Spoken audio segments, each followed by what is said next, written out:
Guys ఇతను మీలో ఎంతమందికి తెలుసు? తెలిసే ఉంటదిలే. 'దూలగాడు' అనే పేరు కూడా ఉంది కదా! సరే తెలియనోళ్ళ గురించయితే ఒక 2, 3 లైన్‌లో చెప్తాను. ఇతని పేరు ఐషో స్పీడ్. యూట్యూబ్‌లో చాలా అధికంగా సబ్‌స్క్రైబర్లున్న వ్యక్తిలో ఇతను ఒకడు. దాదాపుగా 43,000,000 సబ్‌స్క్రైబర్లున్నాడు. ఇతను స్టార్టింగ్‌లో గేమ్స్ ఆడుతూ, ట్రోల్ చేస్తూ ఇప్పుడు ఫుట్‌బాల్ గేమ్‌ని అంటే ఇష్టంగా చూస్తాడు. ఇతనికి మెస్సీ అండ్ రొనాల్డోలో ఒకళ్ళ ఫ్యాన్. ఎవరి ఫ్యానో తెలిస్తే కామెంట్ చేసేసేయండి. అయితే ఇతను మన ఇండియాకి వచ్చాడు, చైనాకి వచ్చాడు టూరిజం పర్పస్ మీద. అసలు ఇండియా ఇతన్ని ఎలా యుటిలైజ్ చేసుకుంది, చైనా ఎట్లా యుటిలైజ్ చేసుకుందో తెలిస్తే మీరు షాక్ అయిపోతారు. ఈ వీడియో చివరికొచ్చేసరికి మీరొక్కటే అంటారు. అసలు చైనా వాళ్ళకి ఇంత పెద్ద టాక్టిక్స్ అండ్ స్ట్రాటజీస్ యూజ్ చేయటం వల్లే ఆ పొజిషన్‌లో ఉన్నారు అని. అసలు మ్యాటర్‌లోకొచ్చేస్తే ఐషో స్పీడ్, మిస్టర్ బీస్ట్ లాంటి వాళ్ళని వరల్డ్ మొత్తం గుర్తించి ఉంటది. మెయిన్‌గా యూట్యూబ్ వల్లే వీళ్ళు ఫేమొచ్చినా కూడా అన్ని అకౌంట్స్ నుంచి వీళ్ళకి ఫాలోవర్స్ ఉంటారు. బట్ వీళ్ళ అకౌంట్‌లో ఒక వీడియో ఎళ్తే సబ్‌స్క్రైబర్స్, నాన్ సబ్‌స్క్రైబర్స్ కలిసి దాదాపుగా ఈ వరల్డ్ పాపులేషన్‌లో 7-12% మధ్యనే చూస్తుంటారు. అసలు ఈ వరల్డ్ పాపులేషన్‌లో 7-12% అంటే ఎంతుంటదో తెలుసా? ఎవరికైనా బాగా మ్యాథమెటిక్స్ వస్తే కింద కామెంట్స్ రూపంలో చెప్పండి. నేను కూడా చూస్తాను.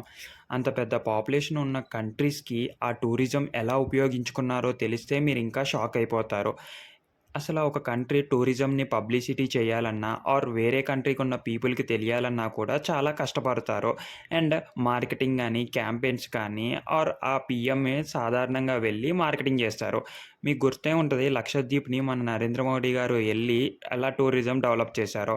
అలాగా చేస్తూ ఉంటారు. బట్ ఐషో స్పీడ్‌కున్న ఫేమ్‌ని అండ్ ఇతనికున్న యూట్యూబ్ ఛానెల్‌ని చైనా బాగా వాడుకుంది. అండ్ దీని వల్లనే కొన్ని మిలియన్స్ యొక్క విజిటర్‌లని అట్రాక్ట్ చేసింది చైనా. ఈ టిక్ తెలిసిన తర్వాత మీరందరూ వావ్ అనుకోకుండా ఉండలేదు. ఎప్పుడైతే ఐషో స్పీడ్ చైనాకి వస్తున్నా అని అనౌన్స్ చేశాడో గవర్నమెంట్ ఇతనికి ప్రత్యేకమైన ఒక బృందాన్ని ఏర్పాటు చేసింది. అండ్ అది కాకోకుండా ఇతనికి మంచి చెడ్డ చూసుకోమని స్పెషల్‌గా ఒక టీమ్ అరేంజ్ చేసింది. ఆ టీమ్ ఎలాగంటే కంట్రీలో ఉన్న బెస్ట్ ప్రొడక్షన్ మరియు ప్లేసెస్, టూరిజంని అన్నిటిని చూపిచ్చి ఐషోస్పీడ్ యొక్క యూట్యూబ్ ఛానల్ ద్వారా బయటకొచ్చేటట్లు చేసింది. సో, ఇతనికి దాదాపుగా అన్ని అకౌంట్లు కలిపి ఏదైతే 70,000,000 మంది చూస్తారో ఇంకా అక్కడి నుంచి విజిటర్‌లని అట్రాక్ట్ చేయటం మొదలుపెట్టింది. చైనా తయారు చేసే రోబోటిక్స్ కాడ్నుంచి చైనీస్ యొక్క రెస్టారెంట్స్ వరకు అండ్ అక్కడున్న పెద్ద పెద్ద బిల్డింగుల కాడ్నుంచి చిన్న చిన్న గుడిసెల వరకు మోరోవర్ ఆ రోడ్ల కాడ్నుంచి అండ్ నదుల వరకు, బోట్స్ కాడ్నుంచి సూపర్ కార్స్ వరకు, లగ్జూరియస్ లైఫ్ కాడ్నుంచి చిన్న చిన్న దీవుల్లో బతికే మనుషుల వరకు అన్నిటిని స్పష్టంగా చూపిచ్చి ఇతని వీడియో ద్వారా వరల్డ్‌కి పరిచయం చేశారు. సో, ఇలాంటి వాళ్ళని యూజ్ చేసుకోవటం వల్ల ఎంత బెనిఫిట్ జరుగుతుందని చైనా యూజ్ చేసుకొని అంతలాగా టూరిజంని అట్రాక్ట్ చేసింది. మీరనుకోవచ్చు ఇందులో స్పెషల్ బృందాన్ని ఏర్పాటు చేయటం అవసరం ఏముంది? ఎవరో వచ్చారు, చూస్తారు, పోవచ్చు కదా! అందరు టూరిజంలాగా అనుకోవచ్చు.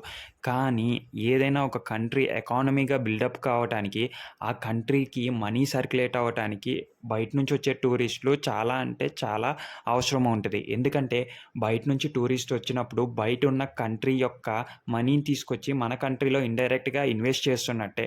అలాగ ఉన్నప్పుడు మన కంట్రీ ఎకానమీ బలపడుతుంది. ఎలాగంటే బయట నుంచి వచ్చిన కరెన్సీ మన దగ్గర వాడటం వల్ల మన రూపీ వాల్యూ అనేది ఇంకా హైగా పెరుగుతుంది అదర్ కంట్రీస్‌లో. ఏంటంటే సింపుల్‌గా చెప్పాలంటే బయట కంట్రీ వాళ్ళు మన రూపీ వాడుతున్నారు. సో, ఇండైరెక్ట్‌గా దాని వాల్యూ అనేది పెరుగుతూ ఉంది. ఇలాగా ఈ టాక్టిక్స్ వాడి చైనా అయితే మిలియన్స్ ఆఫ్ టూరిజంని అట్రాక్ట్ చేసింది.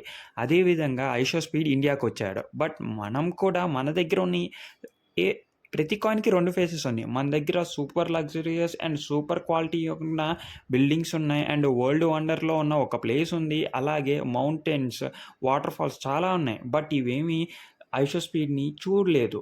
అండ్ అదీ కాక మనం బిగ్గెస్ట్ ఆపర్చునిటీని మిస్ చేసుకున్నామనే అనుకోవాలి. ఇలాంటివి మన గవర్నమెంట్ కూడా చర్య తీసుకొని ఒక టీమ్‌ని పంపించేసి ఇవన్నీ చూపించినట్టయితే మన టూరిజం కూడా చాలా బాగా డెవలప్ అయ్యేది.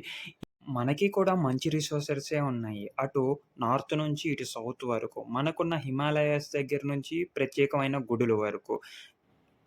తాజ్‌మహల్ దగ్గర నుంచి కుతుబ్ మినార్ వరకు అన్నీ కూడా మన దగ్గర చాలా క్వాలిటీ అయిన ప్రొడక్ట్స్ ఉన్నాయి. అండ్ టెక్నాలజీ విషయానికొస్తే బెంగుళూరు నుంచి హైదరాబాద్ వరకు, అటు న్యూఢిల్లీ నుంచి ముంబై వరకు ప్రతి సెక్టార్‌ని మనం టచ్ చేయవచ్చు.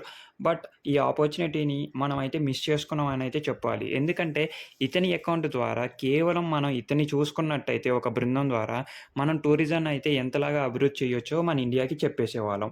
బట్ ఏం చేస్తాం?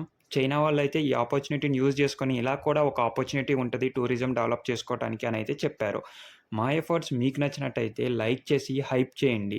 సో, కిందనే ఉన్న వాట్సాప్ కమ్యూనిటీలో జాయిన్